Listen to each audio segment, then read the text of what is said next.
Итак, всем доброй ночи, друзья мои. Как и обещала, собственно говоря, сейчас с вами проводим грузинскую чистку. Пока вы собираетесь, еще раз напомню, что вам нужно. Значит, первое у нас будет чистка от зависти. Вам нужно 6 свечей.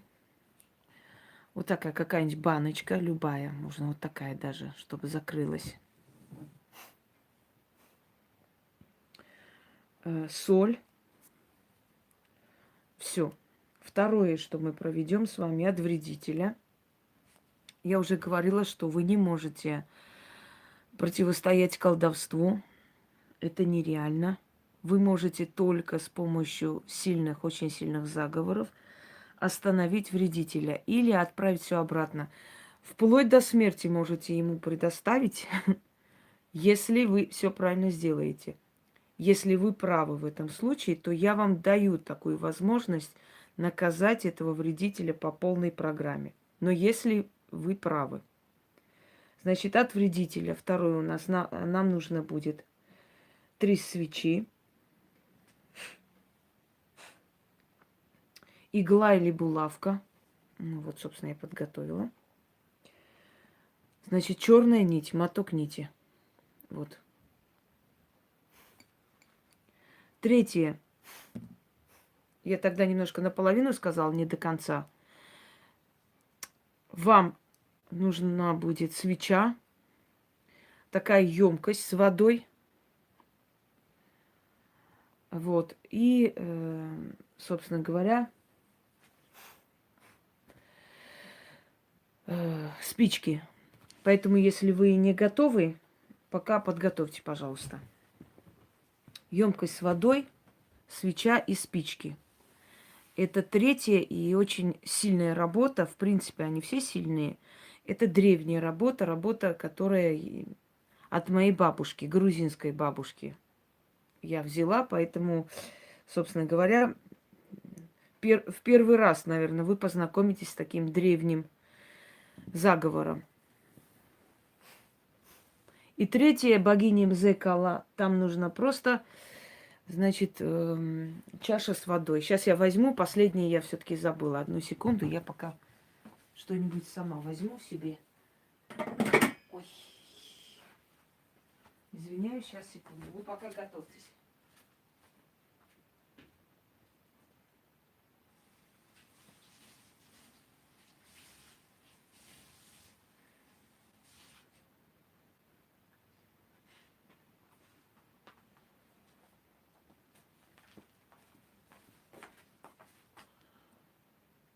Так.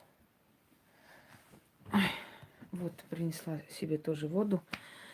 Вот эту красивую чашу мне подарила Кравцова Наталья. Это гранаты, позолота и серебро. Красиво, правда? Вот. Такая вот красота. Итак, дорогие друзья, давайте маленькое вступление. Как всегда я и говорила, никто не может очищать через экран. Это неправда, это нереально. Потом есть такие еще глупости. Чистка для Натальи, всех Натальев, чистка для всех Оль, чистка для всех. Ну, это глупости, дорогие друзья. Индивидуально каждого человека надо очищать.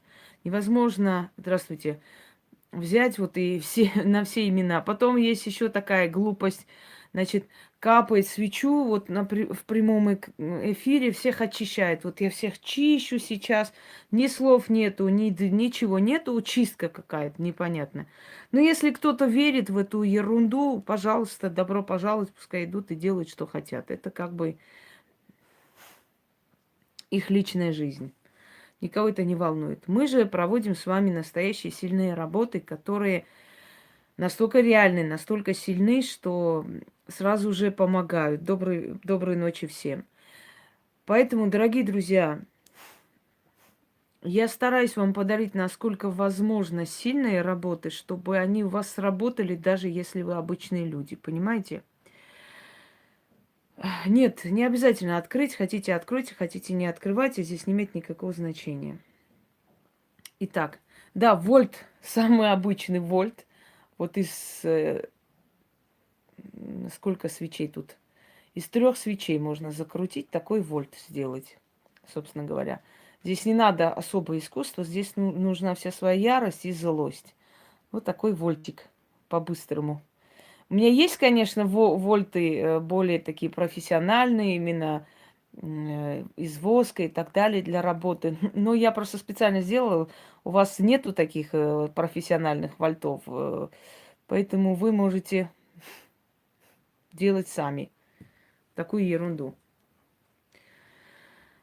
Так, всех приветствую еще раз, дорогие друзья. Итак, если вы готовы, то, пожалуй, начнем. Спичка тоже, спички не забудьте, тоже вам пригодятся. Огонь зажигать только от спичек. Нельзя их никакими другими приспособлениями, потому что иногда смотрю, зажигалки, прям великие ведьмы там зажигают. Это неуважение к огню. Оно может быть наказуемо. Итак, первые готовим 3 свечи сюда, а 3 отдельно, то есть 6 свечей. Ай, чего просто из воска фигуры? Ничего не поняла. Из воска фигура что такое просто? Если есть из воска фигура, это вольт. Можно. Если нет, сами думаете. Нет, народу здесь меньше не будет, потому что все, там целых 5000 человек посмотрели, сейчас будут все присоединяться постепенно.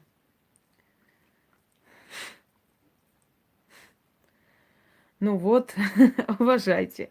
Если вы знаете этого врага в лицо, и вы знаете, вот кто натурально вам вредит, можете написать имя. Можно. Собаки, кошки здесь не мешают.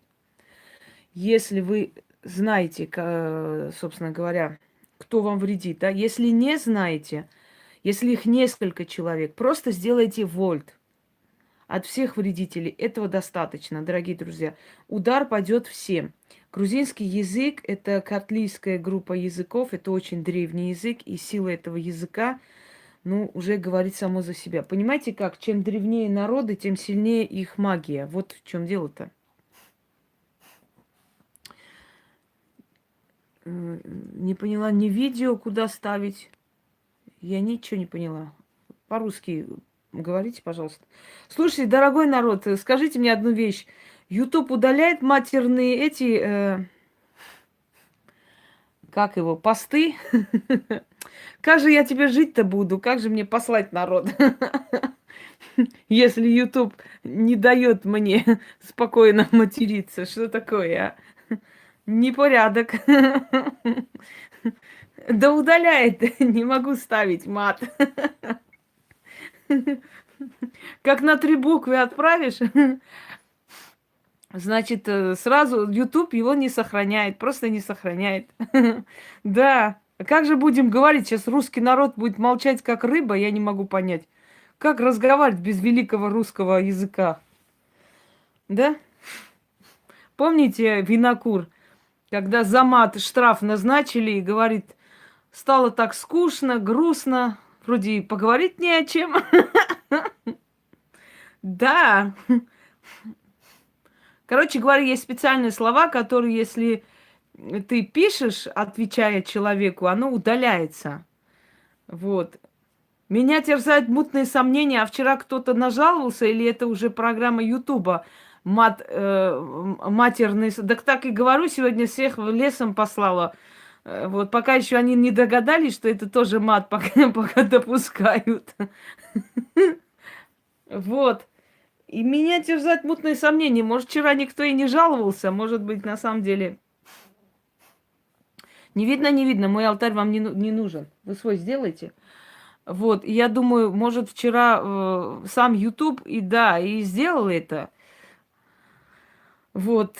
Ибо мы в России должны все, значит, не видно и не видно. Вам не должно быть видно. Вы подготовьте и делайте, как я говорю. Все. Ну, пожалуй, мы их, хрен с ними. Господи, плевать на них. Пуся, ты мне мешаешь проводить ритуал. Давай, иди в свою будку, Пуся. Будем молчать, как рыбы. Видать, да. Мгм. Точно пожаловался. Помада его стеклась по лицу. Давайте. Ну, значит, пожалуйста, значит, не в Ютубе дело. Да и пошли они лесом. Не удаляют, потому что нацеленности на них нет. Они никому не интересны, понимаете? А я интересна многим. Вот и хотят все то ли на моем имени пиариться, то ли еще что-нибудь. Нет запрета. Я еще знаю, что в Греции есть такой момент, когда ты можешь подойти человеку за оскорбление, ударить по лицу, значит, пощечина там $1000 штраф. То есть можешь дать по лицу, тут же положить $1000 и уйти. Все, считается, что к тебе никаких претензий. Блин, если бы здесь такое разрешили, я бы разорилась, ей-богу. Я бы в день по $10 000 бы раздавала. Нет, ну, ради одной женщины я бы $1000 не пожалела. Нос ей разбить двухметровый. Вот я бы для нее $1000 для ее прекрасного носа не пожалела бы. Прям сейчас бы направилась в этот электросталь. Еще бы 500 доплатила, волосы ей выдрала. Чтобы совсем была лысая. Эх, жаль, что мы не в Греции, жаль. Как говорил Райкин, в Греции все есть. Я думаю, что мне подписчики скинули бы эти $1000, честное слово, потому что у многих есть такая мечта ей морду набить. Поэтому не поскупились бы люди.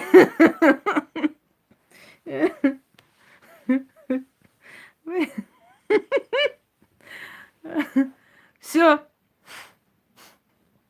Да. Илона, давай скинемся, ее в Грецию отправим, и там уже набьем морду. Прямо на Эгейском море. В Афинах, возле храма Фортуны.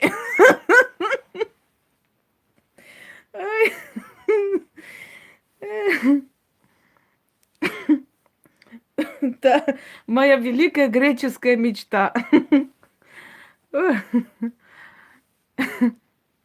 Кстати, посмотрите, «Моя большая греческая свадьба». Замечательный фильм, просто замечательный.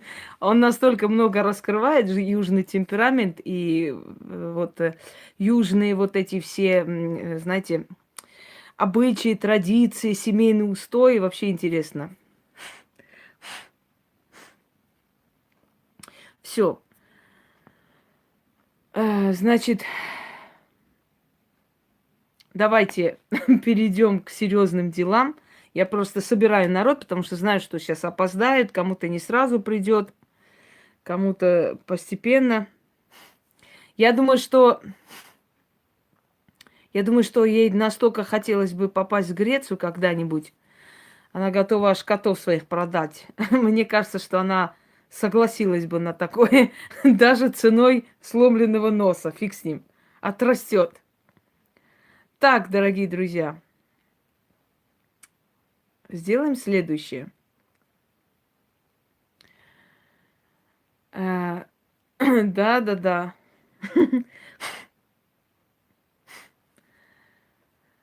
Если вы готовы, значит, берете 3 свечи вот так в подсвечниках.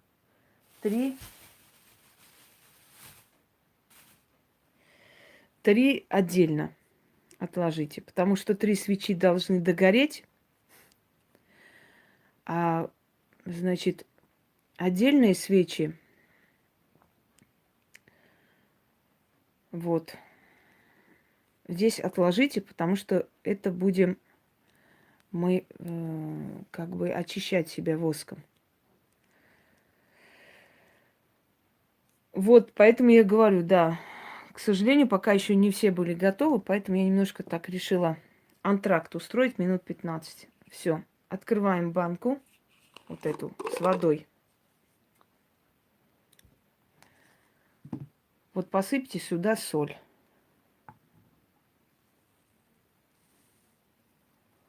Немножко вниз упала. Ничего страшного. Подуло. А вообще, наверное, вот так лучше. Угу. Почему используется во многих культурах и да-да-да, и у многих народов соль, дорогие друзья, в магии, и не только. Дело в том, что кристаллы соли, они имеют такую особенность втягивать в себя все плохое, то есть все нехорошее. Они очень чувствительны к любой черной энергии. Именно поэтому мясо солят, потому что всякое гниение, всякое там разложение, все, что должно там происходить, соль тут же втягивает в себя. И мясо, естественно, сохраняется. Точно так же и с овощами. Добрый, Ольга. Рада вас видеть. Давно не появлялись. Вот.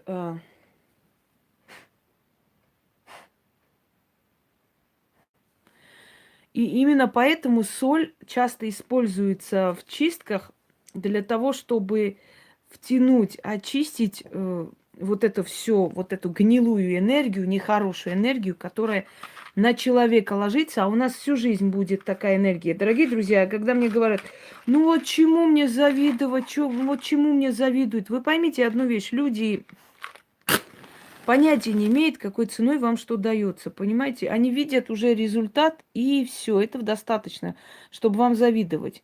Они понятия не имеют, что вам это тяжело далось, ценой там личной жизни, личного счастья, ценой многого чего. Да, не заблокирован, он просто заморожен, Роман. Там рассматривают жалобу. Вчера кое-кого там изутюжила, знаете, собственно говоря, обиделся братан и начал на меня жаловаться. Я и не собиралась сохранять прямой эфир, но поэтому твари поняли, что не смогут в это время. Они решили сразу же нажаловаться. Господи, пусть жалуются. Через некоторое время она снимается, эта жалоба, я дальше живу.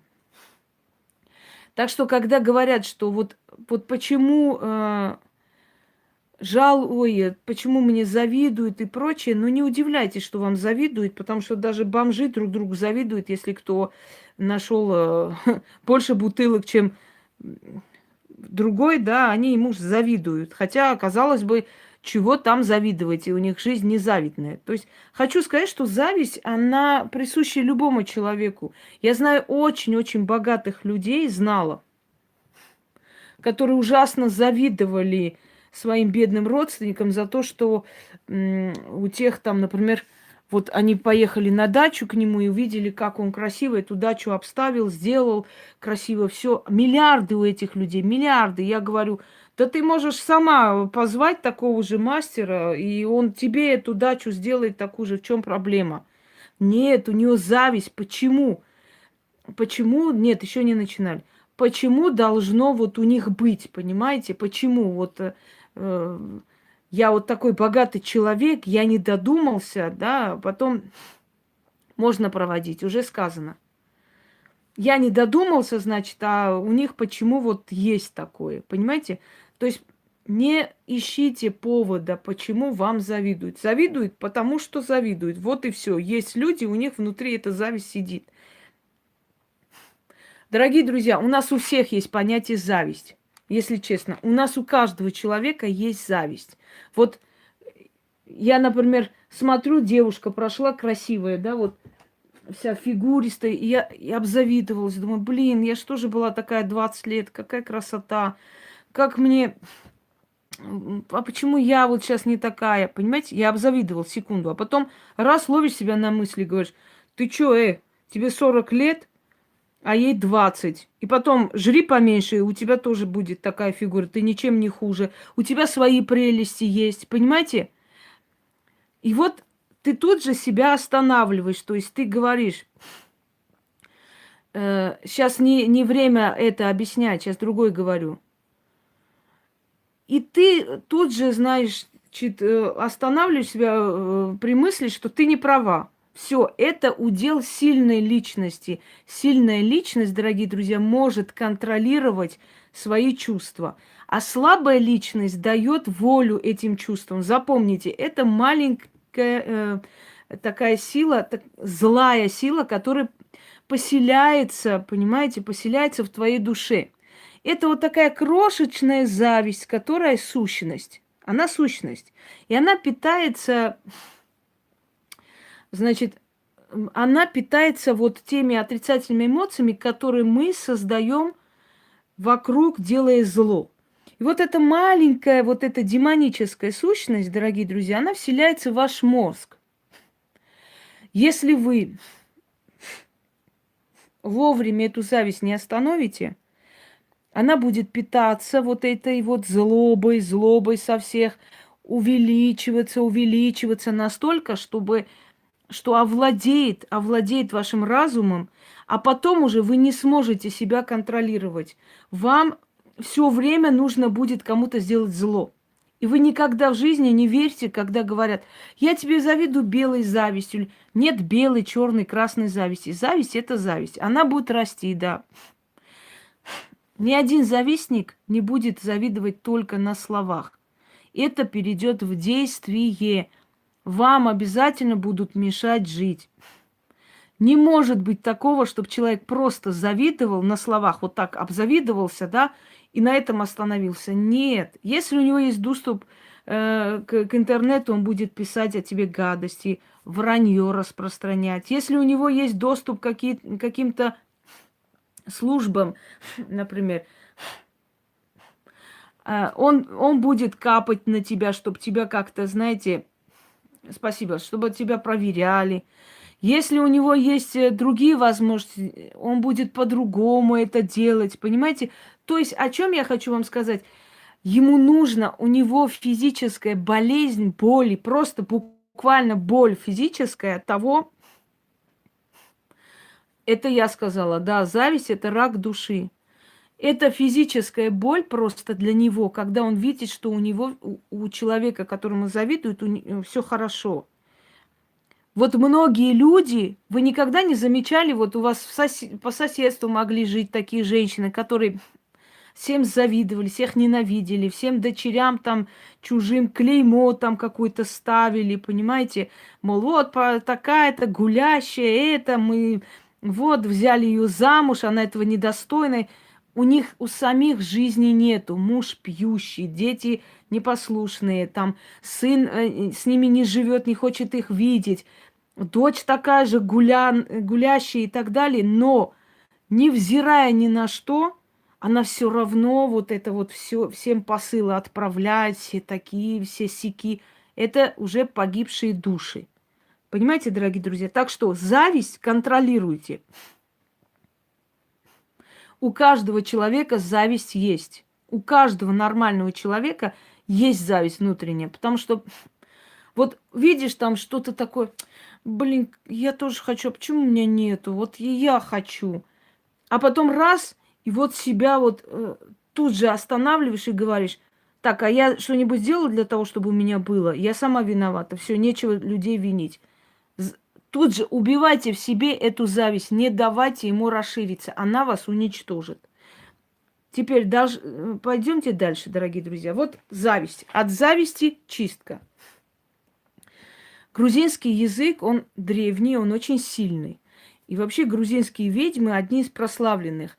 На Кавказе были прославлены всегда, в основном, скажем так, мусульманки, которые персиянки, тюркчанки, азербайджанки. Они знали вот очень многие тайны, секреты, но в основном они видели, предвидели будущее или там занимались черными делами. У них вот это очень сильно есть, просто им дано. Но за чистками, за восстановлением, за исцелением шли к армянкам и к грузинкам. У них было вот это, понимаете, у каждого свое как бы, не люблю это слово, своя подключка, да, к той силе, Да, да, это рабство. Это тебя сразу в рабство берет вот это вот состояние. Это подключка к той силе, который, ну, у которой ты берешь определенную как бы силу. Теперь иди сюда, Пуся, иди. Иди сюда. Там ходят, и вот Пуся волнуется. Иди сюда. Сейчас по методу грузинской магии ничего страшного, даже если вы ошибетесь, это не трагично. Это не те слова, которые в неправильном варианте дают какой-то нехороший результат. Это нормально. Посыпали сюда соль, зажгли 3 свечи. Значит, берете одну свечу в руки и начинаем с вами делать работу. Итак.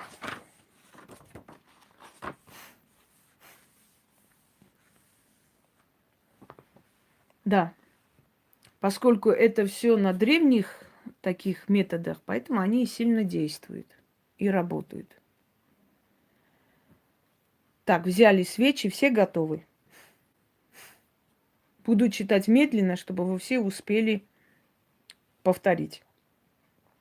Говорите так, как умеете, как можете. Не переживайте, если вы там с ошибками или какое-то звучание не то. Это не страшно. Мы делаем все вместе, разом, поэтому это будет работать в любом случае, даже если вы просто будете слушать. Начали. Капайте свечу вот так. Он должен быть достаточно широкий, чтобы, ну, вы могли видеть, и не капает. Значит, зависти ко мне очень много.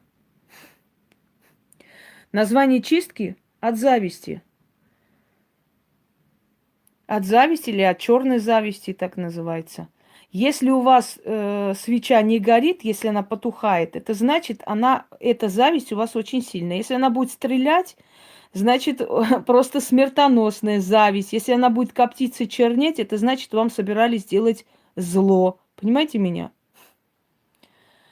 Зажгите еще раз от этих свечей и читайте, спокойно продолжайте, не переживая. Это нормально. Когда у людей очень сильная зависть концентрирована, у них тухнет, да, или чернеет. Тухнет, ничего страшного. Зажигайте еще раз. Начали.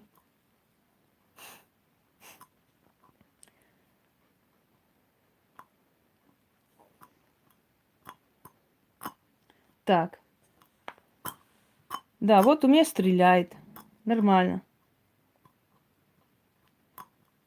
Шурияни твалеби. Повторяем за мной. Внимательно.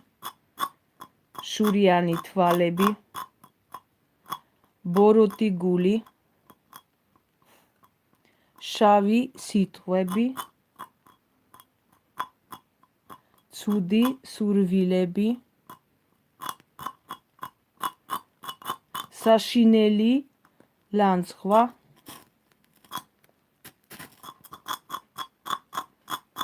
Საიდან მოხვედით?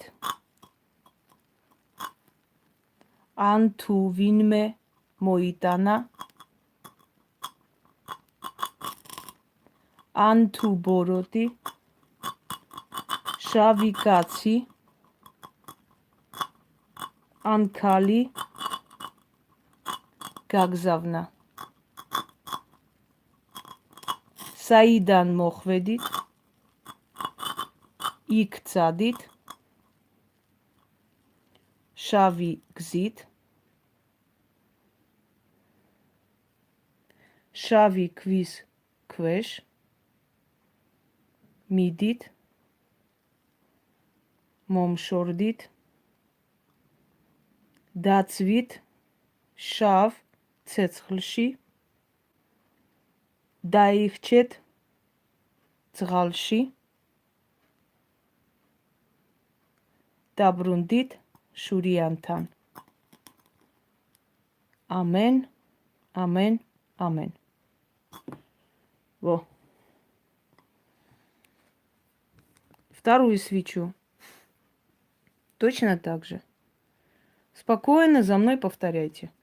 У вас будет холодеть голова. Такое будет ощущение, как будто мозг затышал, глаза откроются. Вот. Пальцы будут дрожать. Это все нормально. Оно же от вас отрывает вот это все, как бы вам сказать, эту энергию зависти, которая накопилась на вас, да, слоями, как сало прилипло. И э, начинает отрываться, сжигаться и туда. А что в конце делать, я вам скажу, пока вы со мной просто делаете то, что я вам говорю. Шуриани твалеби, бороти гули, шави ситвеби,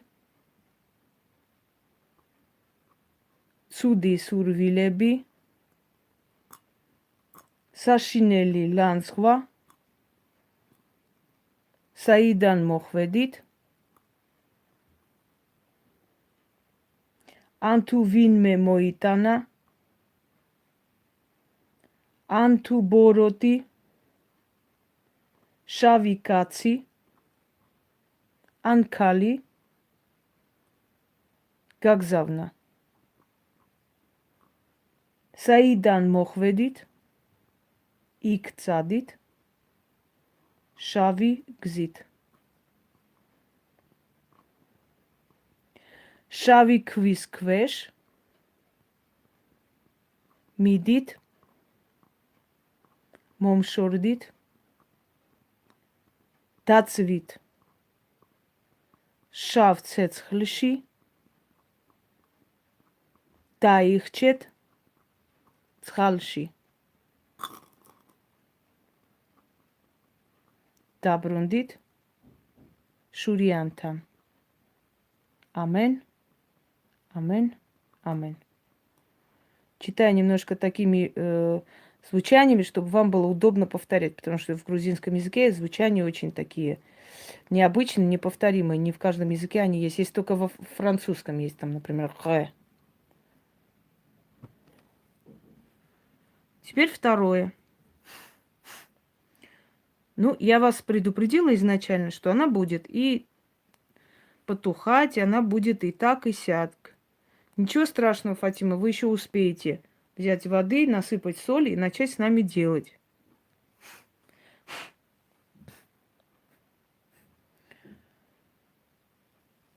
Я изначально вам сказала, как должно быть, поэтому я думаю, что вы должны понять уже без лишних слов, что и как должно быть.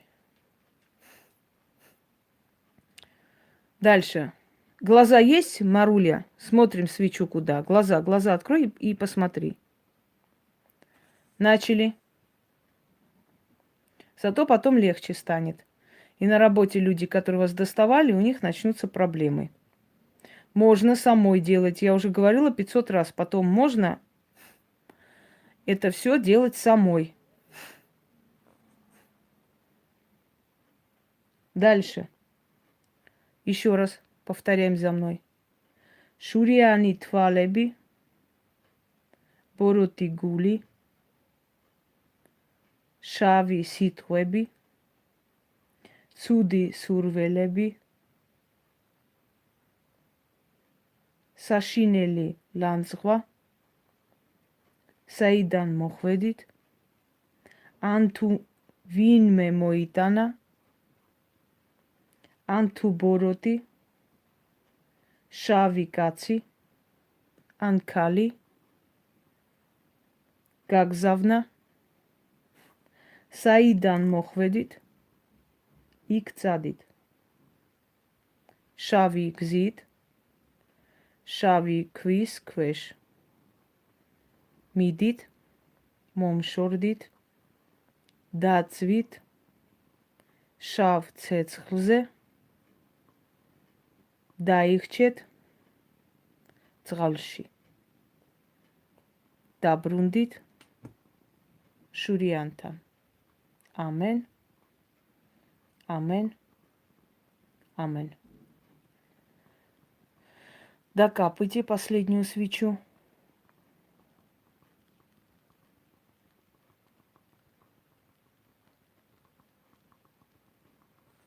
Вот так пускай капает. Лично у меня очень много черноты понятное дело. И неудивительно. Перевод в двух словах. Завистливые глаза, злое сердце, черные слова, страшные проклятия и так далее. Дальше не надо перевода.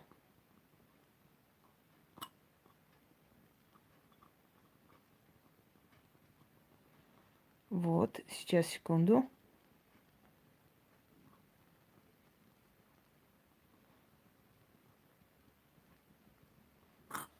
Кинули сюда.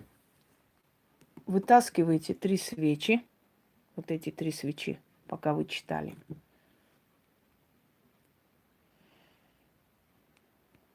Вот так попробуйте их вот так вот сделать, чтобы огонь сохранить между собой. Вот так вот. Завернуть вот так вот. Скрутить. Скрутили. Попробуйте скрутить. Не получится, ничего страшного. Значит, вместе просто соединяйте. Поворачивайте вот так. Капайте эти свечи. Сердце будет биться очень сильно. Естественно, напечатаем. Все, хватит уже. Очень сильно бьется сердце, и по всему телу мурашки. Камарджубат. Только пишите на русском, потому что русский форум, чтобы все поняли. Колотит сердце, плохо становится, трясет, холод. Кто-то может испотеть и говорит. Свечи, если сгорели, значит, киньте туда внутрь просто и все. Садац мохведи ик цады. Дальше. Садац мохведи ик цады. И еще раз. Саиданац мохведи, неправильно, извиняюсь. Саиданац мохведи. Не страшно, конечно, но внизу правильно напишем. Саиданац мохведи ик цады.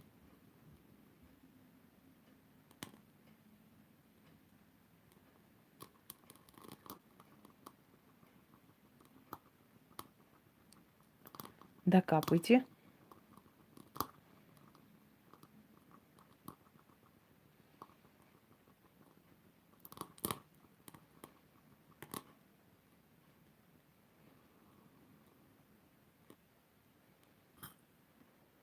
Все.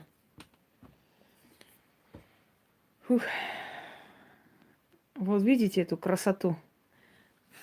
Посмотрите, как паук своими щупальцами во все стороны. Сейчас с этой стороны покажу. Вот нечто такое омерзительное получилось, противное, жуткое. Я хочу сегодня вам показать кое-что интересное. Как-нибудь я соберу, конечно, это все и еще раз покажу людям. Хотя, мне кажется, вы и так очень много видели, да? Необычного.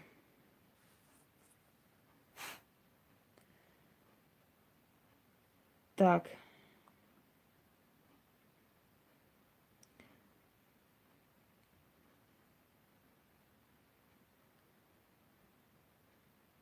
Секунду.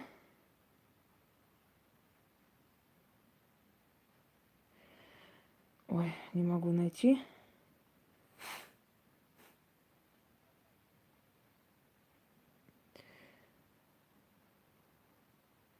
Вот. Не буду показывать, что СМС, просто прочитаем с вами. Добрый день, дорогая Инга. Благодарю вас за то, что вылечили моего отца. Пожалуйста, на здоровье. Сейчас он чувствует себя хорошо. Я очень вам благодарна за вашу помощь. Навеки не забуду. Хочу вам рассказать, что мне приснилось сегодня ночью. Во сне ко мне пришла одна женщина. Она попросила прощения у меня за то, что навела проклятие на меня.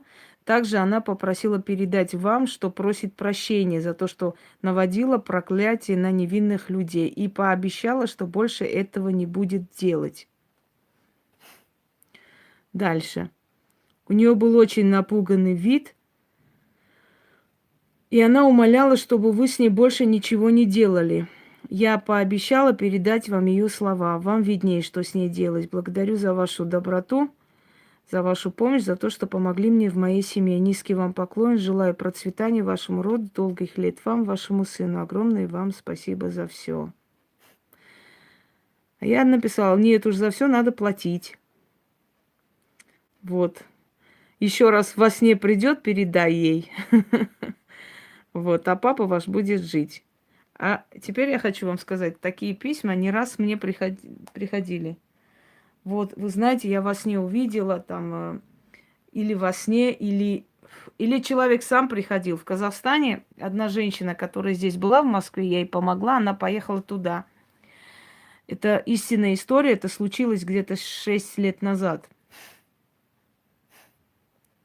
Она поехала туда, к матери, и говорили ей, что там есть одна женщина, она с матерью не дружит, и она занималась магией, она сильная, к ней люди ходили. И она говорит, приходит ко мне, и вот так возле порога становится, и не может, значит, зайти. Я говорю, мол, заходи, Апашка. Ну, знаете, да, мне кажется, кто в Казахстане живет, тетка, тетенька. И она мне так говорит, посмотрела из-под лба так вот косо и говорит,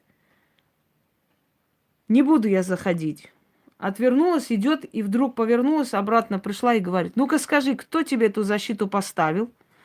Она говорит, я сказала, девушка, девушка в Москве, молодая девушка. Не может быть. Не надо, говорит, мне трындеть. Молодые такую сильную защиту ставить не умеют. И вот я это помню, этот момент, когда она сказала, она говорит, так вот, прям подпрыгнула и ушла, мол, не надо мне трындеть, молодые такое не умеют. Видать, не поверила, что возможно с ней справиться. А справились нормально. Кому дано, дорогие друзья, те могут справиться, неважно, молодые они или сколько. Если человек сильнее меня, может 12-летний справиться, понимаете, если ей дано больше, чем мне. Вот в чем дело. Испугалась, да, испугалась. Пугаются, конечно. Они иногда приходят во сне, мне говорят, людям говорят. Так что та самая, та самая. Нет, скорее всего, Магуйка Илона, потому что ведьма знает, видит свою силу, рассчитывает. А те, которые просто, ну, может быть, что-то дано от бабушки и сами как-то начали, они не знают, они просто не знают законов, они неразумные. Они берутся за деньги, за все, а потом очень сильно жалеют. Вот в чем дело. Ведьма никогда не сделает глупый поступок, чтобы потом переживать и просить прощения, понимаешь? Она очень долго будет думать. Я же не зря говорю, меня, чтобы вывести, годы нужны, годы, чтобы я встала с места, пошла и сделана, понимаете? Годы. А за годы ты подумаешь миллион раз. Вот, да. По снам это просто она навела кое-что. Есть такой ритуал, наводишь, чтобы тебя пожалели, милость просишь. Теперь, дорогие друзья, взяли, вот это вот так закрыли. Вот. Оставьте где-нибудь у порога подальше, где-нибудь подальше. Можно даже на балкон вынести. И на следующий день отнесите. Можете в черную ткань завернуть, чтобы никто не видел. Можете в лесополосу, можете отнести в какой-нибудь парк. Ну, учтите, вы там не должны быть долгое время. То есть там, по крайней мере, 2-3 месяца вы там не должны проходить. Поэтому отнесите в такое место, чтобы вам как бы... Чего? Да ничего страшного, вас потрогали, это не страшно, успокойтесь. Отнесите в такое место, она от вас ушла уже, хотите трогайте, хотите нет, где вы 2-3 месяца не должны ходить.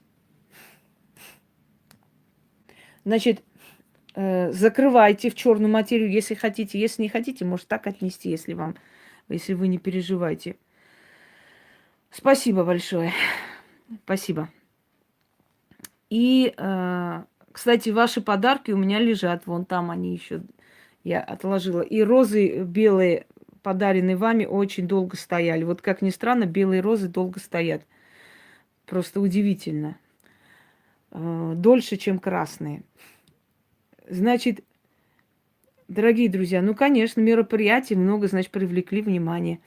Относите 6 монет, положите, Просто молча уходите. Вот киньте рядом 6 монет, отвернитесь и уходите. Молча, ничего говорить не надо. Все это отложим в сторону, эту гадость. Вам легче станет очень. Я вам рекомендую это сделать. Это очень сильная чистка. А теперь второе. Берем. Да что ж такое, соль рассыпала. Фу-фу. Ну ладно, ничего страшного. Опять 3 свечи. Ну, не удивляйтесь, что стреляли. Значит, вы давно не чистились или просто есть завистливые люди рядом. Очень завистливые. Под дерево, да.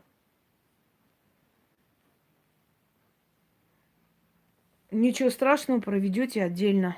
3 свечи. Неудивительно, Ольга, вы тоже имеете дело, у вас дружный женский коллектив, в кавычках. Это как клубок змей.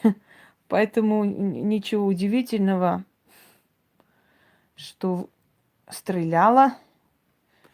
Особенно недавно праздники были, вы все, наверное, одетые, красивые выходили. Вот он и...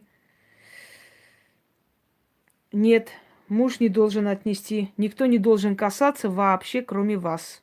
Понятно? Не надо монеты рядом с банкой, да. Я думала, сейчас нет.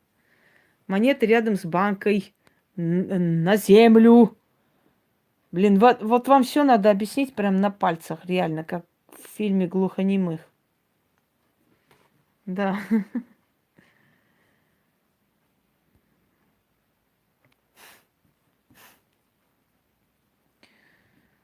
Так, давайте. Вот так сделаем. Следующее. Ничего страшного, это не те слова, которые, если ты неправильно произнесешь, что-либо плохое случится. Ничего не случится абсолютно. Сила реагирует уже на эти звучания. Сейчас я на зарядку поставлю, чтобы у меня хватило зарядки. Потому что чувствую, что нам с вами еще долго. Да, Господи, это не имеет никакого значения. У кого черные были, у кого зеленые. Главное, что вы сделали, вам стало легче. Понимаете?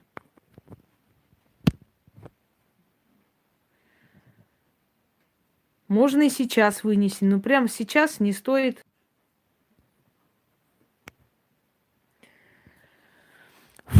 Начали.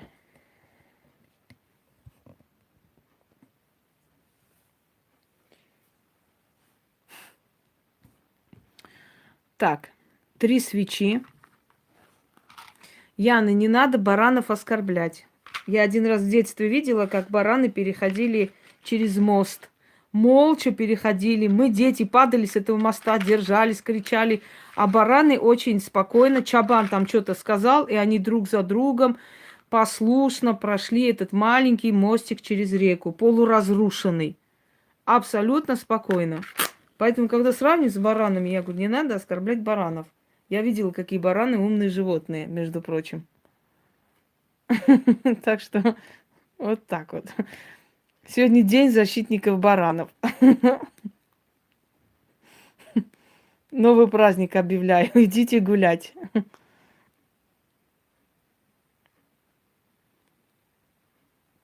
Чего, где я покупала? Да какая разница, они есть в магазине. Ну вот «Ведьмино счастье», например, там беру я обычно. Там всегда есть. Это кованые. Они дороже, потому что они кованые. Это вторая чистка. Так. Сейчас, секунду. Это называется «От вредителя». Ольга Бессонова, а что вы здесь потеряли? Мне кажется, у вас есть свои любимые магуи. Вы там часто бываете. Может, вам там комфортнее? Как вы считаете? Итак, начнем. Значит, да, Илона, они думают, что я не вижу никого и не знаю. Нет, я всех знаю. Я сегодня буквально 20 человек опять отправила в черный список. Потому что люди, которые сидят у меня и слушают меня, и поддакивают, опять идут на эти онлайн какие-то расклады сидят, они больше сюда не придут. Потому что человек должен или здесь быть, или там быть. Я не могу понять людей, которые верят и мне, и им. Но это нереально. Кто верит всем богам, тот никому не верит. Знаете такое выражение? Вот это то же самое. Мне это не надо, дорогие люди. Идите там, где сидели. Ну как возможно прийти ко мне, у меня услышать правду, что должно быть и как должно быть, потом пойти с этими иконами святых крестителей чистки проводить, потом снова прийти ко мне? Ну это возможно? Нет. Это о чем говорит? Это говорит о том, что человек просто ни во что не верит и недоверенный.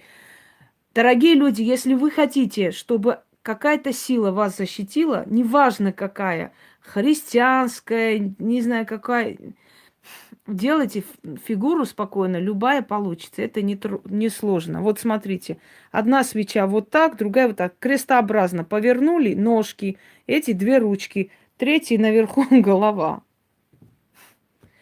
Теперь послушайте меня. Каждая сила имеет свои правила игры. Если вы хотите, чтобы вас защитило христианство, значит, вы должны полностью быть преданы этой религии. Хотя она не защищает никого, но в рабство она вас возьмет сразу же. Если вы хотите, чтобы вас защитил ислам, вы должны полностью быть преданы этой религии. Здравствуй, Ольга. Если вы хотите, чтобы вас защитила магия или сила магии или древние боги, значит, вы должны быть преданы этим силам. Но если вы хотите и иконой почиститься, и у фортуны просить, и, значит, пойти и к Аллаху, и пойти к Христу, извините, но это ни одна из них вас не защитит, и ни одна не возьмет под крыло. Вот о чем я вам говорю. А я просто, я же приучена, я же часто это делаю, поэтому для меня быстренько так смастерить. А так вообще, если я хочу, делаю более красивый. У меня специальный воск есть, из него леплю прям человечка. Вот. Ласковый теленок может двух маток и сосет, но на ласкового осла вдвоем садятся. Понимаете? Такое тоже существует. Ну, здесь с теленком дело в том, что не проходит. Вот в чем дело. Все. Подготовили воск, моток черной ткани и, значит, вольт. Человекообразное создание. Если у вас, вы 100% знаете, кто вам вредит, можете написать его имя, вот так вот нацарапать просто здесь, там, Вася, Ваня, Петя, не знаю. Если у вас общие враги или невидимые, вы не знаете, кто вам вредит, но у вас в жизни все-таки нехорошо идут дела, значит, вот так вот просто делайте от всех вредителей. Да-да-да. Дорогие друзья, я хочу вам сказать одну вещь. Знайте, ваш враг может впасть в очень страшную депрессию, и если он слабый человек, он может даже на себя руки наложить. Вы готовы к этому? Это сильная работа. Если вы готовы к этому, знайте. Потому что потом вам этот вольт придется черной тканью вот так обмотать, вывести и повесить на первое попавшееся дерево, как висельника. Не дома. На дерево повесить, дорогие люди. Да.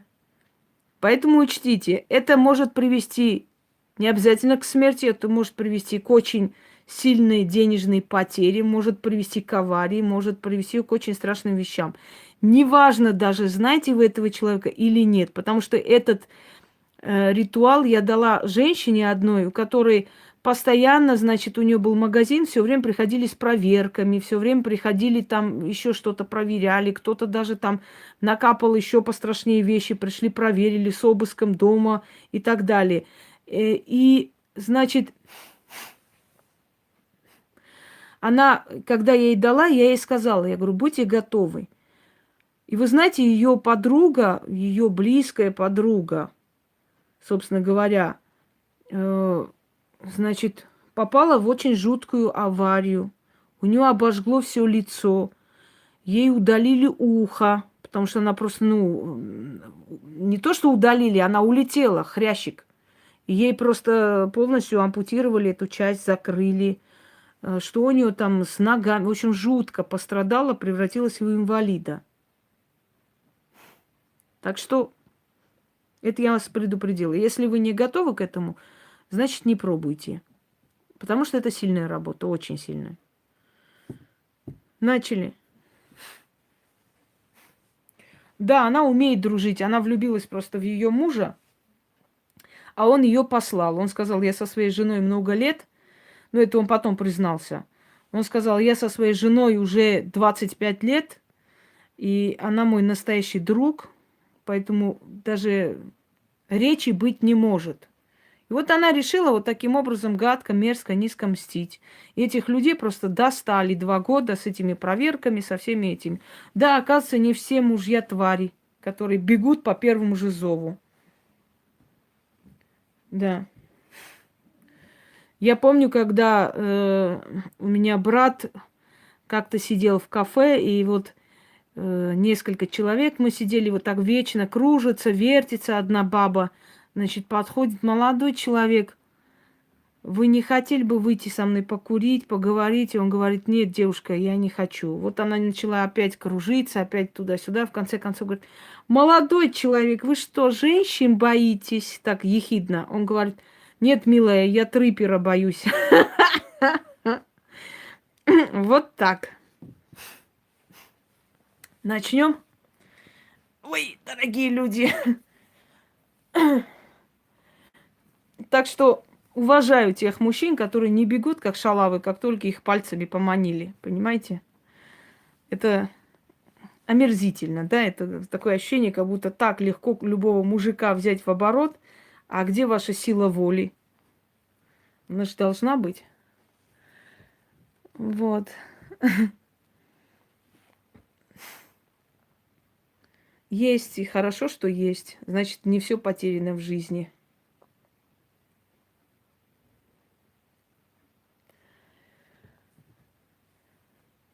Все, начали, товарищи.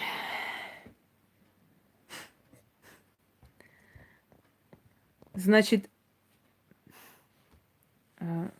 нет, кличка не нужна, или имя нужна, или ничего не нужно. Представьте его перед собой. Да, вот так. Такая кракозабря. Булавка. Или, значит, иголка. Можете цыганскую иглу взять, большую, это толстая игла. Как бы там ни было. Сейчас изловчусь, потому как я вот это вот сюда поставлю. Угу. Господи, откуда эти спички не зажигаются, мадам? Значит, они сырые. Что за ужас? Я не могу понять.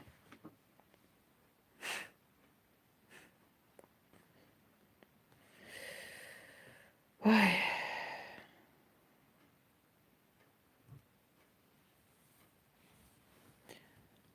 Взяли. Сначала начинаем протыкать там, где сердце.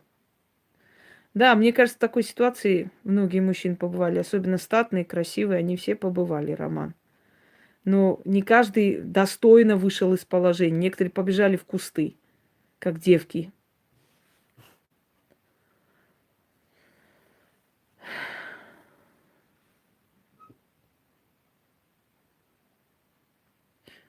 Так, вот так.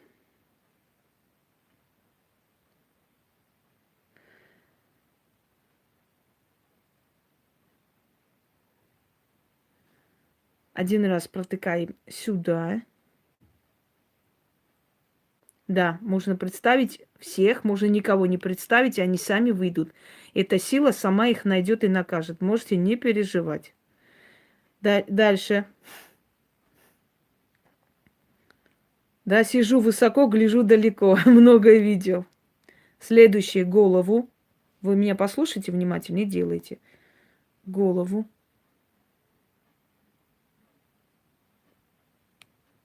Снова сердце.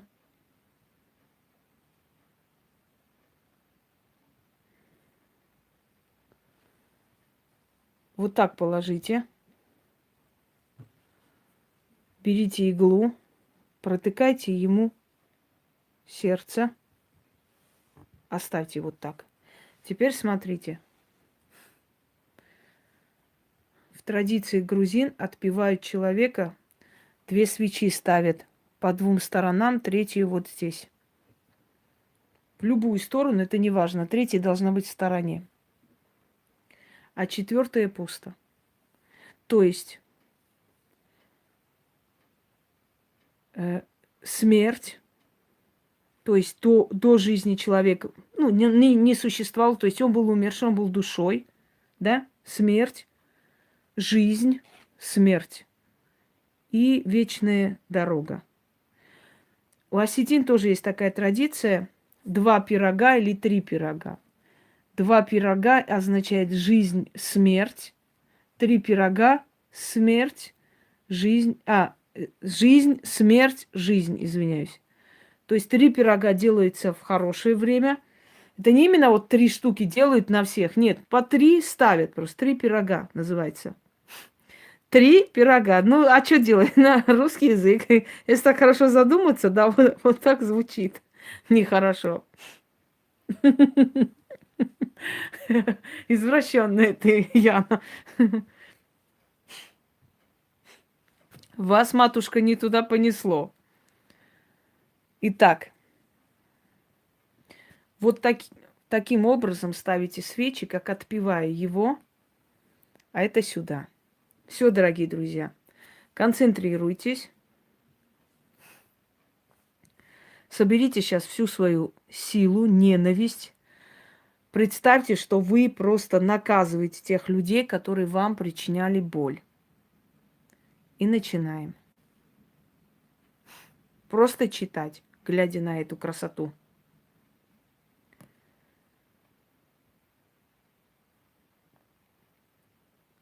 Винц мовнепс. Винц шавдзалс чемтан мигзавнепс. Ис თავის სიბნეში დაცვას დაიხჩოს. საფლავში დაცვეს. აღარ ადგეს. Еще раз. Винц მავნებს. Ვინც შავ ძალას. Тихо. ჩემთან მიგზავნებს. ის თავის სიბნეში დაცვას დაეხჩოს. საფლავში დაიცვეს. Дацвес. Ой, дайцвес. Господи, плохо стало мне. У меня в глазах прям затемнело. Сейчас, секунду. Фух, сильная вещь, потому что. Поэтому начала сбиваться. Агар адгес. Еще раз. Винц.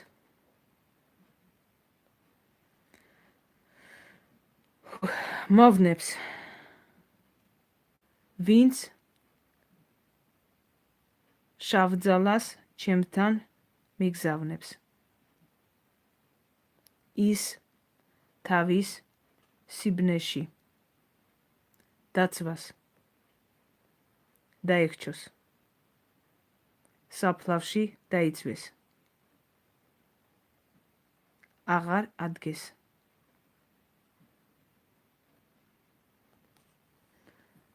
Секунду, голова закружилась. Теперь прочитали. Можете потом после эфира отдельно прочитать на эту фигуру 3 раза еще раз. Можете нет. Ставим 3 свечи опять сюда. Берем. Вытаскиваем. Прокалите голову вот так.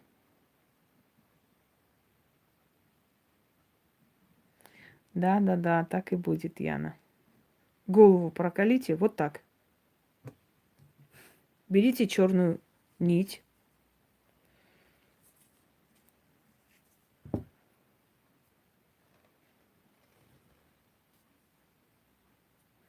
Начинайте обматывать вокруг головы, шеи. Ну, в общем, предположительно, шея.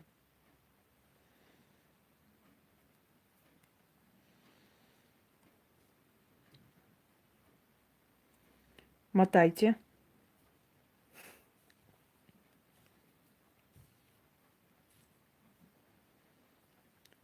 И говорите со мной. О шавдевебо. Чемим тери.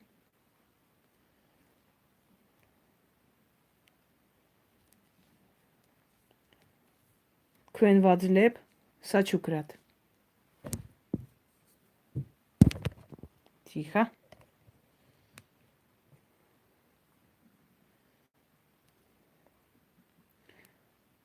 Гули миси шечамет.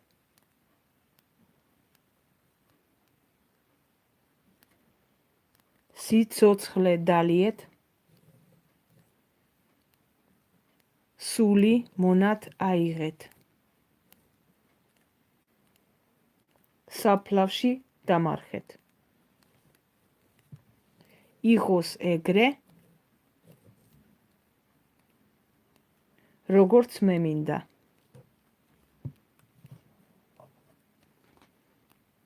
Дальше. Не слышно, не видно, иди уши мой, глаза протри, и будет слышно и видно. Онгарали.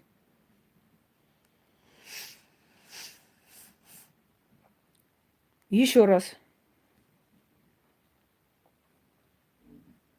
Осторожно, чтобы это не вышло. Не хочет.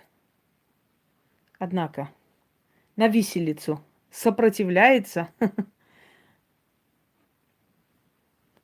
Мотаем. О шеф девебо. Шав девебо. Чемим тери. Тквен вадзлеб. Сачукрат. Гули миси шечамет. Си цоцхле далиет. Сули монат аирет.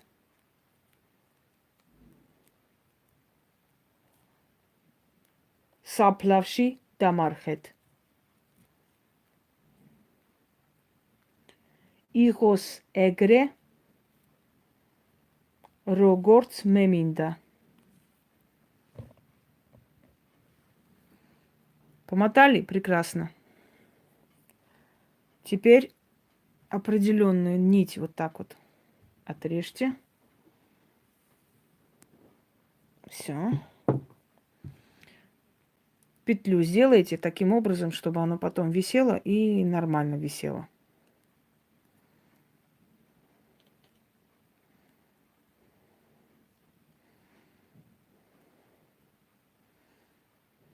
Вот так.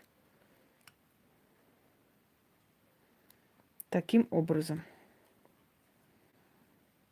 Никакой звук нигде не пропадал. Что за глупости вы несете сейчас? Если у вас не работает интернет, если у вас с интернетом проблемы, не нужно сюда это выкладывать. Звук пропал, не видно, это у вас не видно, это у вас и с интернетом проблемы. Вы за 1 000 000 километров от Москвы. Что такое, а? Если где-то звук пропадает, это у вас с интернетом, понимаете или нет? Не надо в этом обвинять людей. Леонардо да Винчи, иди рисуй Мону Лизу. Нечего тут шастать.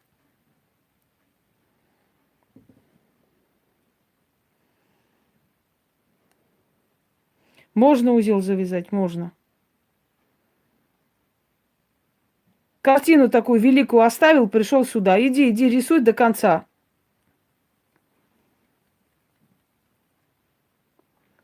Так. Вот так вот держите, как бы вам не было смешно, но его нужно держать вот таким образом, как виселика. Висельника, господи, вы прям отвлекли вот все. Вот так держите эту красоту, чуть не сказала. И теперь читайте за мной. Взяли? Давайте.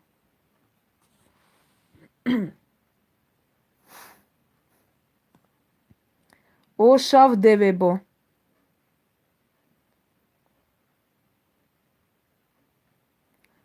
Да. Чемим тери. Тквен вадзлеб. Кто-то его прям толкает, честное слово. Вот, подождите, вот, смотрите.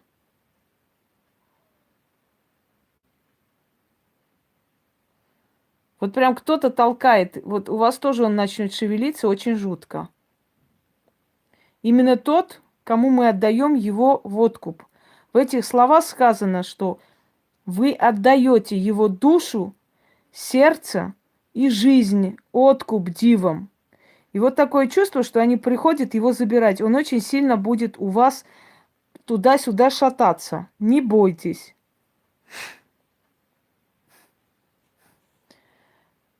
Конечно, сильная работа. И еще бы. Я слабые вещи когда-нибудь вам давала? Начали. Хотите справиться со своими врагами, значит, будем справляться. Или они справятся с вами. Ошав девебо.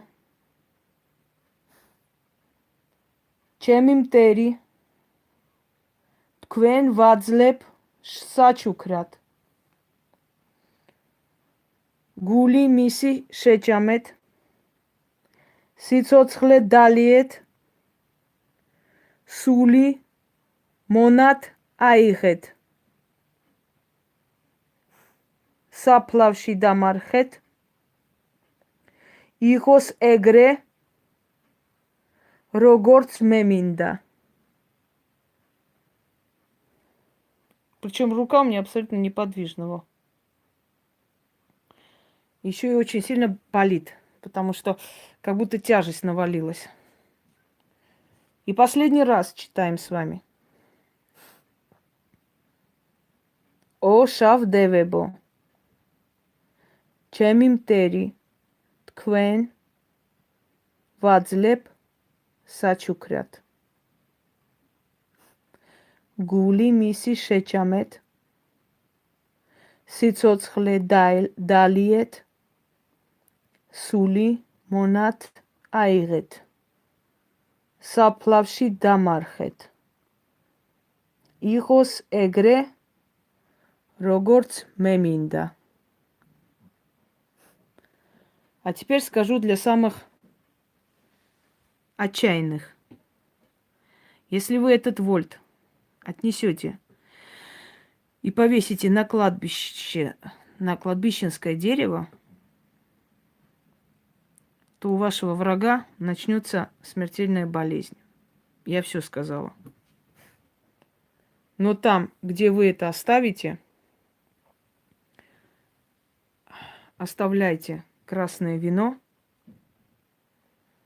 открывайте это вино, выливайте под дерево, оставляйте и уходите. Абсолютно неважно, какое кладбище и кто вы по вере. Мусульмане вы, христиане вы, кто, хоть язычники. Абсолютно не имеет никакого значения, кто вы по вере. Любое кладбище, которое найдете, заходите туда, ничего не говоря. Вы не практики, чтобы вам там что-то говорить или приветствовать, или что-то там делать. Просто заходите на кладбище. Любое дерево кладбищенское вешайте. Конечно, живой. Туда внутри его фантом вселяется, который будет наказан. Поэтому он и шевелится. Значит, вешаете на дерево, все уже сказано, ничего говорить не надо. Открывайте вино, выливайте под это дерево, остальное ставите рядом, отворачиваетесь и уходите. Если вы хотите, чтобы это было просто очень мучительно. Если вы сделаете на обычное дерево, повесите его, без разницы на какое, у него будут неприятности, увольнение с работы, денежные и так далее. Но кладбище, если вы туда пойдете, это 100% болезнь, которая сведет его в могилу хоть сегодня, хоть через 2 дня, хоть когда. С булавкой. Вот так вот, таким образом. Заверните какую-нибудь материю и отнесите. У всех будет раскачиваться как живой, и у всех будет ощущение живого чего-то, потому что вы отрываете от ваших врагов, от тех, кто вам вредит, определенную часть фантома и вселяете сюда. Ну а как еще справиться с врагами, Роман, если не сурово? Если не сурово, они нас сожрут сами. Теперь, это надо делать на следующий день. Нет, монеты не нужно. На следующий день. Или на обычное дерево. Я сказала, какие будут последствия. Я вам еще раз говорю. На обычное дерево это будет увольнение, денежные проблемы, там ограбление, что угодно. Если на кладбищенское дерево, это итог смертельный. Не сегодня, не завтра, через год-два 100%. Но до этого времени будут мучения, болезни, жуткие вещи и так далее. То есть вы его просто приговорите. Почему этот ритуал справедливый?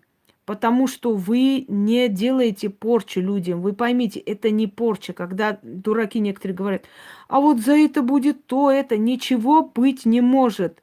Если человек тебе вредит, а ты обращаешься к силе судьбы и просишь помощи у силы судьбы, проткнули палец, ничего страшного, откупились кровью за то, что будет. Может умереть, большая вероятность. И вы же не делаете людям специально что-либо. Вы просто отдаете тому, кто вам вредит и кто делает зло вам, вашей семье. Понимаете? И кто бы это ни был, хоть твоя сестра, хоть твоя свекровь, хоть твоя соседка, у нее будет не очень хорошая вещь. То есть это справедливость. Кто вредит, тот пусть получает. Вот и все. Это не порча, это возмездие. Вы не имеете права на месть, на справедливую месть. Давайте моего висельника я куда-нибудь отнесу. Ничего страшного, дорогие друзья. Обожгли или что там случилось, это не страшно. Нет, не обязательно новое. Можно и из дома взять вино. Немного вылейте под дерево, остальное ставьте рядом и уходите, не поворачиваясь. Даже если вдруг кто-нибудь вас позовет по имени. Потому что там никого нету. Дальше слушаем. Вот этот ритуал от злых чар называется. Это когда кто-либо... Кстати, вот эти вот свечи, тоже забыла сказать, отнесите вместе с ним. Сразу потушите после ритуала. Надо было взять, не эту штуку забыла. Потушите эти свечи. И эти свечи тоже вынесите. Не имеет значения, как он кружился. Хоть он по часовой, хоть через голову вашу кружился. Здесь дело не в том, как он кружился. Дело в том, чтобы вы правильно сделали. Ничего страшного. Отвалились ноги, без ног отнесите. Это что такое? Отнесите без ног, хрен с ним. Значит, у него скоро ноги отвалятся. Если бы вы ему еще член прилепили, он бы отвалился, была бы вообще красота. Все.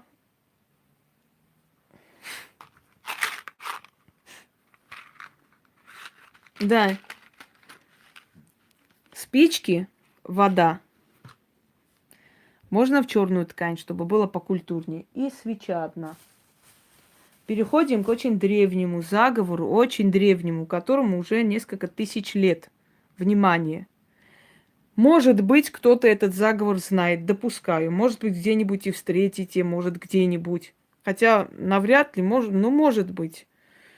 У знающих людей встретить или где-нибудь там кто-то написал, все-таки сказал, потому что это распространенный заговор, но только у ведьм, у ведавских семей. Поэтому это не мой заговор. Но это древний, очень древний, который я хочу вам подарить, чтобы оно у вас было. Обычно я свои отдаю, потому что не считаю, что я имею право, да, раздавать чужие работы. Но это тоже чужие, это народные, но не то, что раздавать, за это есть наказание, не все можно отдавать простому человеку. А вот свои могу я решить, отдать или нет. Но, да, облегчение должно быть. Но есть моменты, когда я вам дарю некоторые древние ритуалы. Я как-то давала еще, если помните, да, сильный призыв на нехорошую погоду, снег или дождь, или ветер. Вот. Свеча, вода, готовьтесь, друзья мои. И, ну, вот эти свои вольты можете потом нам показать, собственно говоря, тоже сфотографировать, положить с этими свечами, сфотографировать, показать, как тогда мы ставили алтари, так и можем вот поставить вот этот вольт, внизу написать, что это был за ритуал, да, ритуал от вредителя. Зеленое — это хорошее вино, да, хорошее зеленое, вся в плесени, как сыр голландский.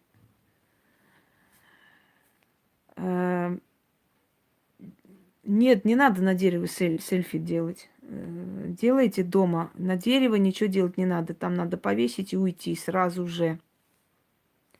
Сразу, чтобы эти духи сразу начали работать. Итак, дорогие друзья, когда моя мама сильно поссорилась с другим заучем школы, она была зауч, и та ее просто буквально терроризировала, как молодую учительницу, доставала, доводила до слез. Я помню, там такие были бои без правил и все такое. И ей в какой-то момент поплохело просто, стало плохо. А мы все знали, что этой заучей была знакомая женщина, ну, то есть ее дальняя родственница, которой она ездила в Армению и делала там что-то. Она как-то хвасталась, мол, кто меня обижает, тот потом очень сильно жалеет. И вот мама моя после таких вот разборок с ней резко что-то ей плохо стало. Я помню, что она лежала, значит, ей было нехорошо, ее тошнило, рвало, все такое. И, ну, не буду сейчас, этот наречие не переводится, моя бабушка, точнее, ее бабушка, сказала, это злые чары. То есть что-то напущенное на нее, ну, начитанное, сделано, потому что ее просто свалило с ног, ей стало плохо.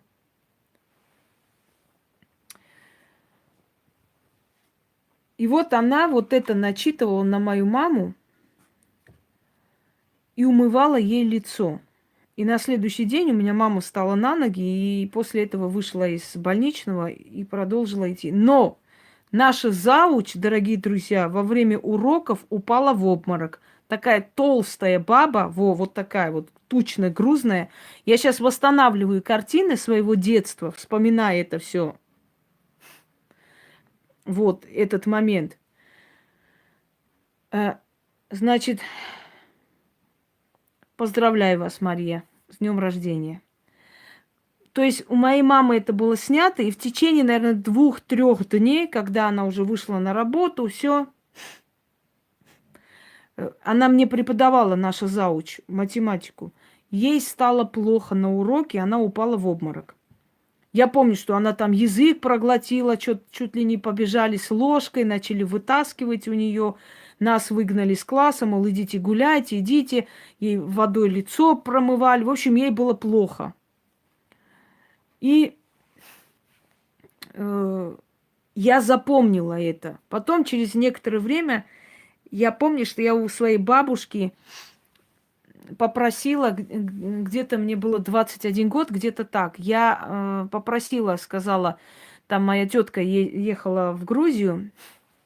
Я говорю, Может она мне... Эпилепсия здесь ни при чем. Какая эпилепсия? Не только во время эпилепсии падают и глотают язык. Могут хоть когда. Нет, черную можно, красную нельзя.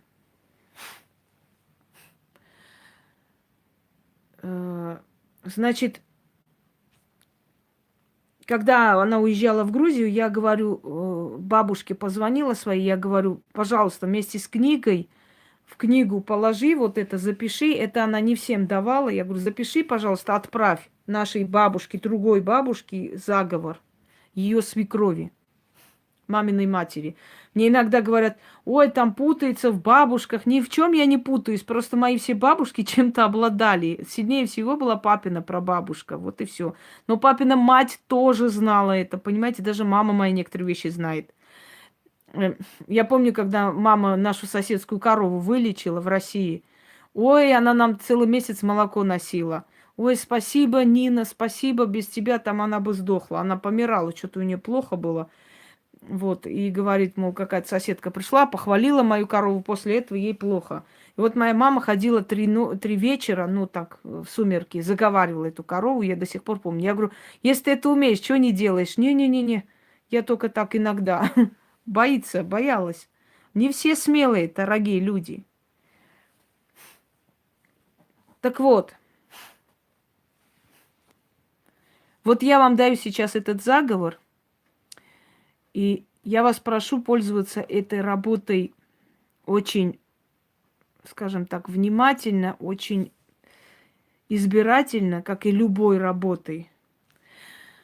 Ой, блин, вот как не хочется материться в прямом эфире, реально уже как достали. Это просто кошмар какой-то.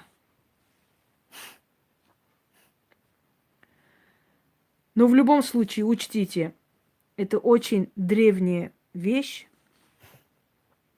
и очень сильная. Кто знает грузинский язык, для них легче будет это читать. В грузинском языке много наречий, поэтому в одном наречии может быть немножко не так, в другом наречии так. Учтите это просто и знайте. Итак, начнем.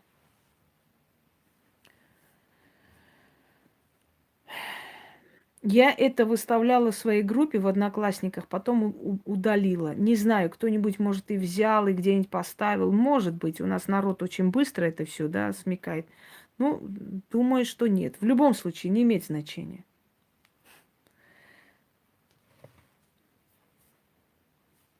Начали. Берите спички. Вот. Зажигайте и говорите.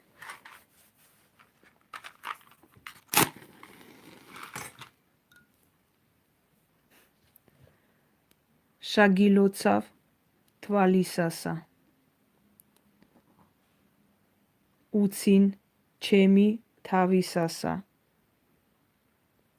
Шинаурисаса. Гареулисаса. Кинули. Дальше. Можете этот ритуал применить своему ребенку. Но только ребенку, больше никому. Ребенку, которому еще нет 24 года. Дальше. Это хевсурское просто наречие, имейте в виду. Поэтому это звучит немножко по-другому. Дальше.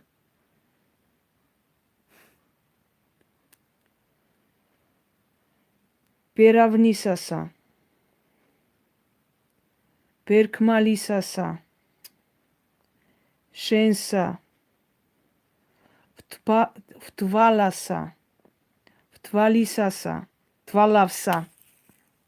Отвлекайте вы меня, товарищи. Я так не могу. Или слушайте, или перестаньте задавать вопросы, иначе буду сейчас посылать реально. Еще раз начнем.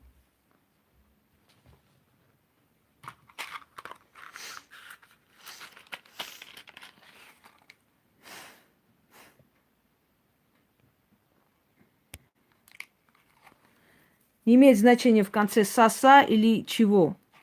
Тупые существа. Это язык. Это древний язык. И это заговор магии. И кто над ним смеется, очень сильно пожалеет.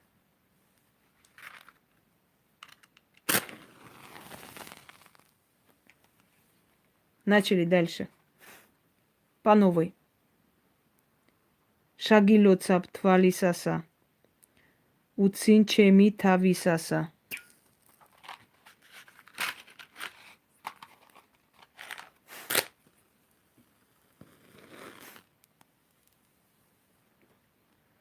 Шинаурисаса. Гареулисаса. Перовнисаса.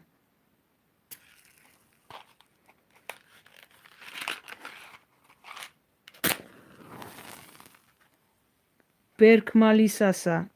Шенса втваласа. Втвалавса.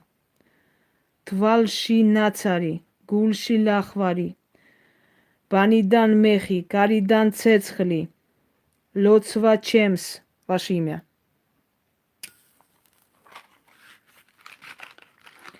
Вот кто на что учился, то ему и слышно, понимаете?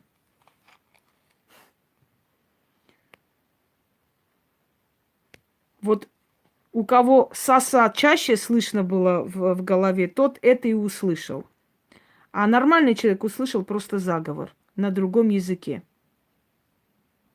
Вот и все. Все, что я могу сказать. А смеяться над другими языками может только моральный урод. Дальше. Еще раз.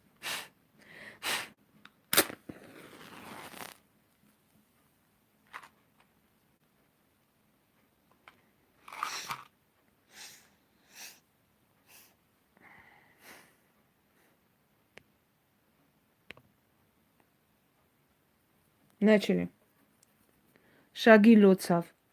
Твалисаса. Уцинчеми тависаса. Шинаурисаса. Гареулисаса. Перавнисаса. Перкмалисаса. Шенса тваласа. Втвалавса. Твальшинас нацари. Гулши лахвари. Банидан мехи. Каридан цецхли. Лоцва чемс. Ваше имя. Когда это все сказали, да пускай думают, что хотят. Мы с вами знаем, что это очень сильная работа, которая очень хорошо вам поможет. Вот вы это все сказали. В конце последнее зажигайте спичку и говорите.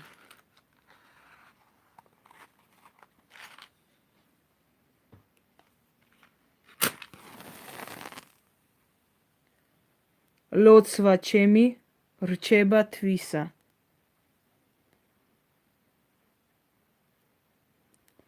Дальше. Лоцва чеми рчеба твиса. Лоцва чеми рчеба твиса. Кинули сюда. Это обращение не к христианству, ни к какому-либо эгрегору. Это обращение к древним силам природы. Хевсурское наречие, он предлагает, то есть в конце предполагает слово «аса», что означает «от этого», «твалисаса», «от глаза», там «от первого», «от второго», «аса». Это артикль «аса», который соединяется со словом и говорит о том, от этого или от того.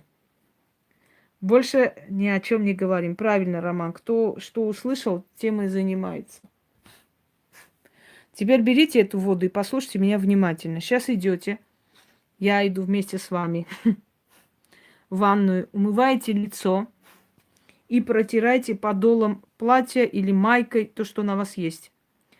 У вас резко закружится голова, и будет такое ощущение, как будто полностью по всему телу просто пошли мурашки, как будто у вас что-то оторвали, и вам очень сильно станет легче. Это очень сильная работа, дорогие друзья. Я вам дарю, я могла вам не дарить это, я могла бы просто оставить себе.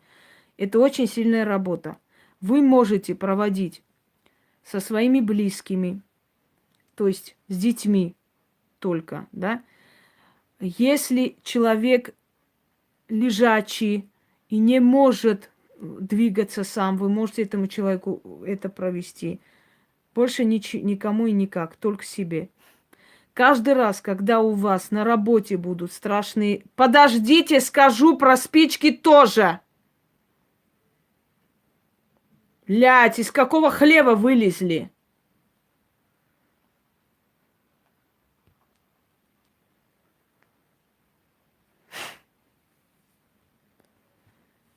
Когда у вас на работе будет трудности, когда у вас будет гонение, когда вы чувствуете, что вам тяжело, когда ваши дела никак не идут вперед, вот это сделайте. Вам все внизу напишут, объяснят, немного терпения. Дальше. Берем эту воду, сейчас идем. Попробуйте умыть лицо так, чтобы спички не выскочили. Спички потом просто вынесите на улицу. Оставите с откупом, с 3 монетами. А можете просто выкинуть. Это не имеет такого великого значения. Просто желательно, чтобы вы откупались все время от сил, так будет лучше. Вот и все. Отнесли вместе с вами. И вы сами сейчас почувствуете, что это такое. Начали.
Лично у меня после этой чистки почти полностью пропадает невроз и шмыгание. И мне кажется, вы это заметили. Просто до себя пока доберешься, честно говоря, очень долго проходит времени. Невроз полностью убирает вот эта чистка. Пусть напишут под роликом лучше, чем отдельно. Это будет целая история.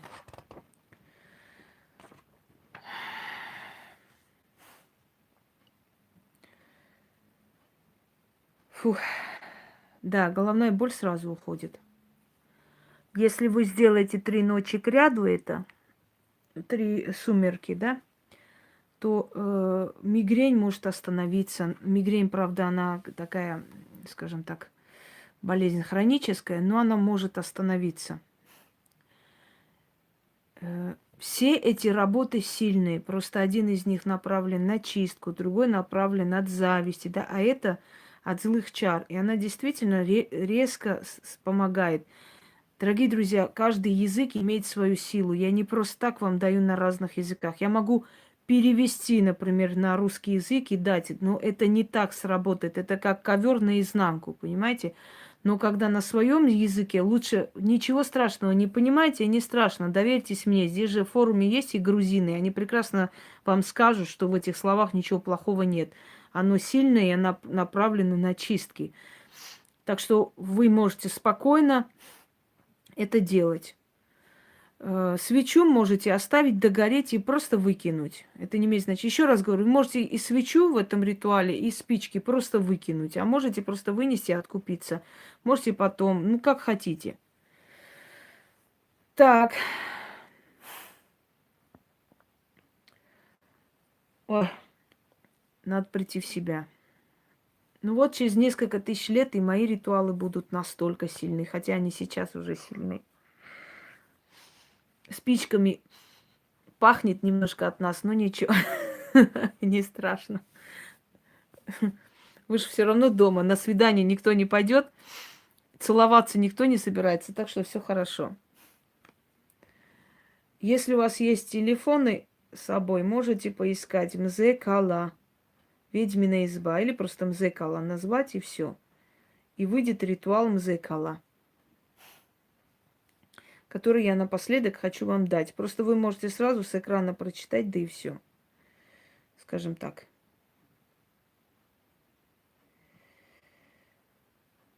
Ой. Ян, ты удалила, что ли? Нет. А, нет, она, вот она здесь. Изменено, просто сейчас закреплю.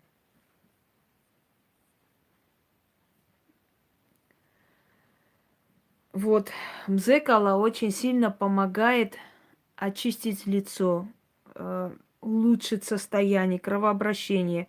Дорогие друзья, очень хорошо помогает этот ритуал. Если его сделать, например, в месяц, каждый день, всего-то надо читать на воду и умываться. Если его сделать каждый день, то у вас просто, ну, со временем вы поймете, как вам станет лучше, какое хорошее состояние у вас будет. Нам зекала почитаем, но давайте так сделаем с вами. Мы вместе прочитаем, но эту воду оставьте и умойтесь этой водой часа через 2 после чистки. Просто сразу после этой чистки не стоит умываться сразу же. Или вы сами прочитайте тогда. Но мы сейчас, я просто с вами вместе прочитаю, а воду можете оставить и умыться через часа 2-3. Да, да, да. Вот. Это язык магии, понимаете? Аса в конце. Малисаса, твалисаса, алисаса.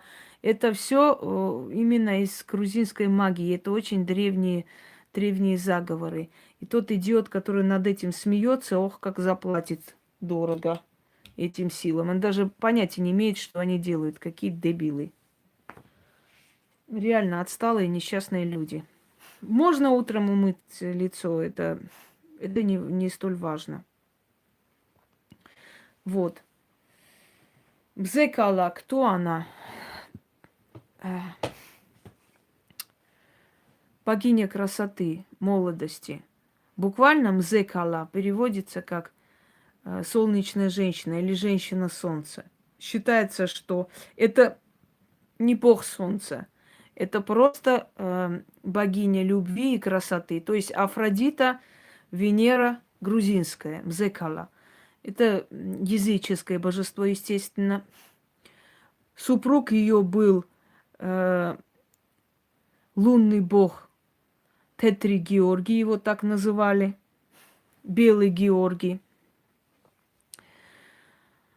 Вот и хорошо. Да, можно утром. Можно и утром. И через некоторое время просто вы поймете, что ваша вот женская суть и женская красота полностью раскрывается, потому что это очень хорошая вещь. Ну, это обращение к самой богине красоты. Сами понимаете, как сработает. Многие мне писали, что вот очень хорошо сработало у них.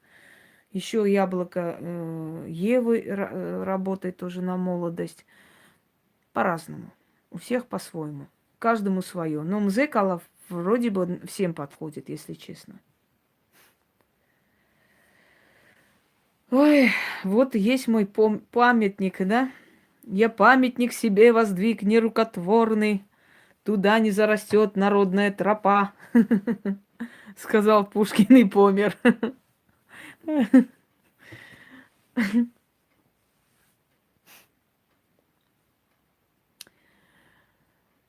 Все, дорогие друзья, давайте. Спрашивает, потому что так надо. Не доходит. Знаешь, есть такая болезнь, до мозга не доходит информации. Ты вроде закрыла двери, да, все равно тебе кажется, что ты вроде двери не закрыла. Такие люди обычно что делают, громко говорят: я дверь закрыла, чтобы до мозга этот сигнал дошел, что ты это сделал. Это форма невроза, и в детстве бывает у нас у всех этот момент невроза, когда мы сами себе даем какие-то клятвы. Мы клянемся, что мы сделаем это или то, вот в голове она кружится, и мы не можем понять, что мы сами от себя хотим, но это действительно есть. И бывали моменты, когда люди клянутся чему-то, вот сами себе поклялись и взяли, сделали нехорошую вещь, которую не хотели, понимаете? Это некая форма невроза. Но уже с ранним, то есть больше таким возрастом она должна уйти. Говорите, да. Если вы одно и то же движение делаете много раз и не понимаете, до вас не доходит, до сознания не доходит, что вы сделали, вы опять приходите проверять, это невроз. Вы громко просто скажите, я это там сделала. Вот это сказанное слово у вас запечатлится. Когда вы будете думать, сделали или нет, у вас вот это то, что вы крикнули, громко сказали, или запишите у себя блокнот. В этот день газ выключила, это сделала, и так выйти.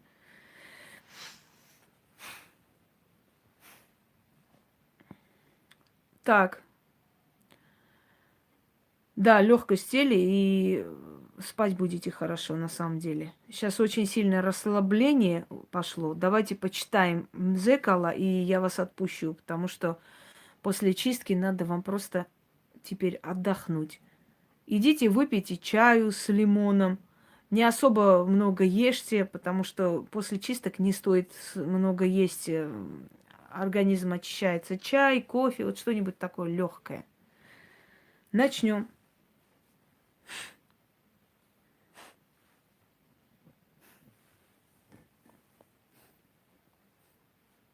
Да, спать хочется тоже.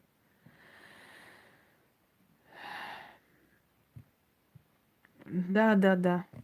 Это хороший метод запомнить, сделал или нет. Некоторые отключились, видать, отключились совсем, заснули. Запомните эти ритуалы. Каждый день вредителям вы не будете отправлять, а вот древнегрузинский вот это в месяц несколько раз можно сделать.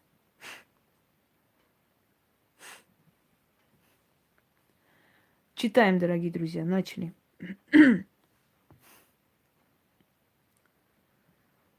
Ом зиани калгмерто. Зекала. Мудам ахалгазда. Мудам ламази. Мудам сасурвели. Халхис миер сакварели. Соплио апасепшен.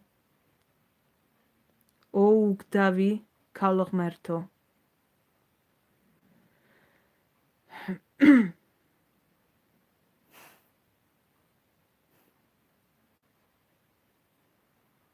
Мачуке силамазе. Мачуке ахалгаздоба. Мзе амодис. Соплиос тавзе. Ачукებს სინათლე და სითბე. ომზეკალა მოგესალმები. შენ ხარ მუდამ ახალგაზრდა. მეც ვიქნები, როგორც შენ ხარ. Аминь. Давайте еще раз. Станет легче. Ну, для чего мы эти чистки проводим сильные такие? Чтобы вам легче стало. Особенно после последнего ритуала все вместе собралось и резко пришли в норму. Еще раз прочитаем над водой. Ом зиани калгмерто. Зекала. Мудам ахалгазда. Мудам ламази. Мудам сасурвели. Халхис миер сакварели. Мачуке силамазе. Мачуке ахалгаздоба. Мзе амодис. Соплиос тавзе. Ачукепс синатле да ситбо. Омзе кала. მოგესალმები. შენ ხარ მუდამ ახალგაზრდა, მეც ვიქნები, როგორც შენ ხარ. Аминь. Вот желательно каждое утро это прочитать или ночью прочитать, утром умыться этой водой. И результат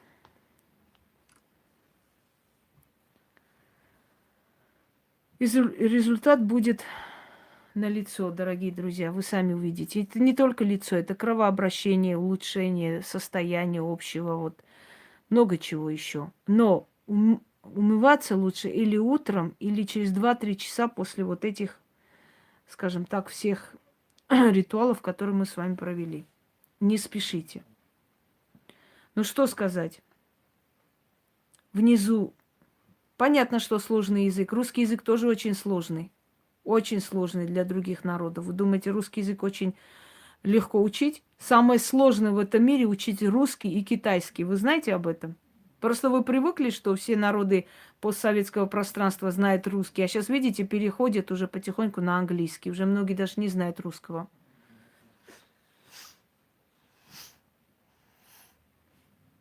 Итак, дорогие друзья, внизу Яна наберет текст, немного терпения. Потом, когда раскроют, мы перенесем и на тот канал.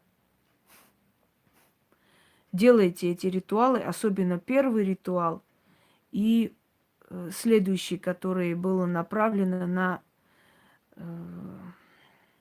злые чары.